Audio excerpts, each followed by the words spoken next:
Hi friends, नमस्कार। मैं Vinod Rawal world of astrology में आपका स्वागत करता हूँ। आज हम बात करेंगे मकर संक्रांति में बाजारों की पोजीशन क्या, स्टॉक मार्केट, गोल्ड, सिल्वर या कमोडिटी। तो मकर संक्रांति का लास्ट जो है 10-12 दिन बचे हैं, उसमें क्या पोजीशन हो सकती है। पहली तारीख से लेके 12-13 तारीख तक स्टॉक मार्केट का क्या रास्ता होगा, गोल्ड और सिल्वर की क्या स्थिति होगी, वो हम देखेंगे। पहले मैं बता दूं, यही मकर संक्रांति का पहले वीडियो में हमने बताया था कोई साइक्लोन आएगा। टेहरी नाम का साइक्लोन आया अमेरिका में, तो वहाँ बर्फ और इस सिटी की ऐसी पोजीशन है कि इमरजेंसी डिक्लेयर करनी पड़ी। ग्रीस की पोजीशन आप जानते हो, रसिया, ग्रीस सिटियों के अंदर नदियाँ बह रही है, इतनी बाढ़ भी है और बर्फ भी है। तो ये दिनों में भी 12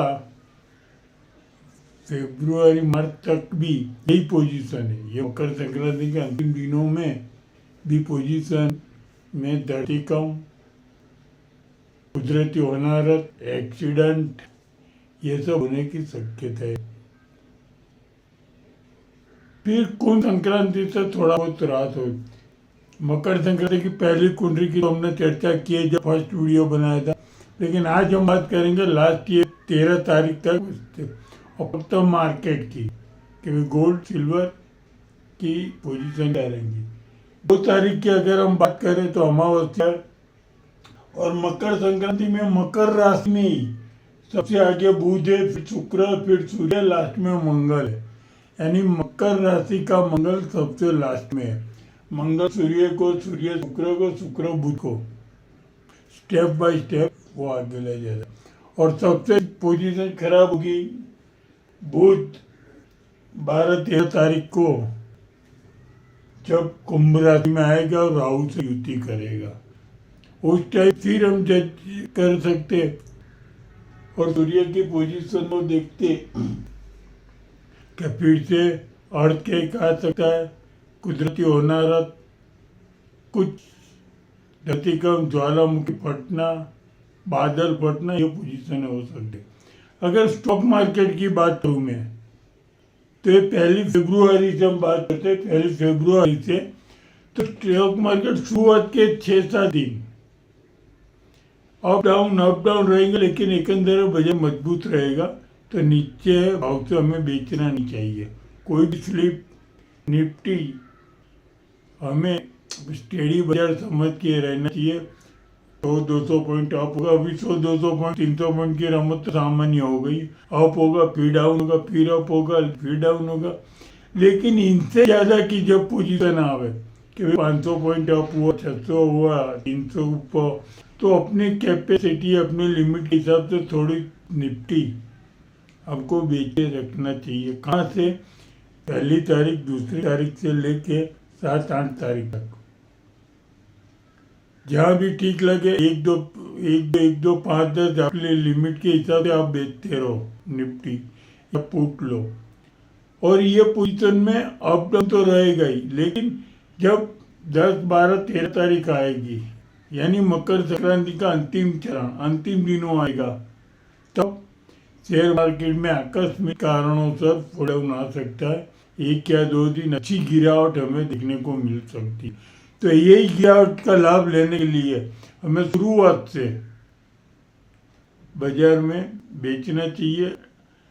शुरुआत में बाजार मजबूत है तो हमें साइड में होना है, थोड़ा बहुत जैसे उछला हमें बेचना चाहिए, फिर साइड में आ जाना चाहिए। ऐसे करके हमें, और इस मकर संक्रांति में खास करके फाइनेंस, रिलायंस, फार्मा, ऐसी चीज़ों के जो शेयर है उसमें या वो स्लिपों में अप डाउन ज़्यादा आएगा, लास्ट में डाउन ही आएगा। फिर 2 दिन डाउन रहे या 3 दिन, वो हम दूसरे कुंभ संक्रांति के वीडियो में देखेंगे। बाकी 12-13 तारीख यानी 10 तारीख से लेकर 12-13 तारीख तक मकर संक्रांति के अंतिम दिनों में बाजार में गिरावट हमें देखने को मिलती है। वही टाइम आकस्मिक कारणों से हो सकता है, कभी धरती कम आ सकता है, कोई अनिच्छीय बनाव कुदरती बन सकता है, त्रासवादी हमले, आतंकवादी बॉम्ब ब्लास्ट हो सकते हैं, यानी कुछ ऐसा उम्र आएगी, ऐसा कुछ होगा कोई भी कंट्री का बॉर्डर पे कि बाजार में गिरावट हमें देखने को मिले। मित्रों, हम बात करें सोना और चांदी, गोल्ड सिल्वर, दो कीमती धातु की, तो ये भी मकर संक्रांति के अंतिम दिनों में दोनों धातु मजबूत रहेगी। न ज्यादा, इससे ज्यादा कोई भी अप होगी न ज्यादा, लेकिन हो सकता है 200-500 रुपीज अप होगा, फिर नीचे, जैसे मैंने स्टॉक मार्केट में बताया। तो ना जो डेली करते हैं उसको अमुक रुपये के अंतर से निकल जाना चाहिए इंट्राडे में या 2 दिन में, ज़्यादा ना अप जाएगा ना। लेकिन सिल्वर की एक होप बहुत बड़ी है कि अंतिम 10 से 12-13 तारीख तक, यानी मकर संक्रांति के अंतिम दिनों में सिल्वर में बिकवाली भारी आ सकती है। 3,000-4,000 रुपये सिल्वर डाउन हो सकती है। तो ये भी एक पोजीशन है। कॉर्पोरेट में चांदी का जो भी भाव है उसमें ये भाव से बाई करना जरूरी नहीं लगता है। बाई करनी है तो एक बार गिरावट आ जाने के बाद कुंभ संक्रांति में हमें सोचना चाहिए कि भाई बाई कर या नहीं कर। उसके पहले मेरा तो वीडियो आ जाएगा कुंभ संक्रांति में क्या पोजीशन है, शुरुआत के 10 दिन, फिर 10 दिन, फिर 10 दिन, यानी 30 पार्ट में हम मार्केट का हर मंथ रखेंगे। और हमेशा मित्रों याद रखना, संक्रांति 12, 13, 15 तारीख से 16 तारीख के बीच आती है, तो हम शुरुआत भी वहीं से ही करेंगे। 30 दिन होंगे, लेकिन पहली तारीख से नहीं होगा, वहां तो होगा। ये 10 दिन मैंने यहाँ से इसलिए लिया कि यहाँ से हम शुरुआत सेकंड पार्ट की करते हैं, इसलिए। फिर बात करें एग्रीकल्चर, तेल, तेलीबिया, सिंग तेल, कपास, एरंडा, ये सब भी मजबूत है। पाक जल जाना, पाक में कमी आना, पाक अच्छा नहीं आना, जीवात, ये सब कारणों से ये भी बाजारों में भाव मजबूत रहेगा। सीजनल जो बढ़ते हैं उसको अभी भी वेट करना पड़े, ये भाव से सीजन बढ़नी अच्छी नहीं है।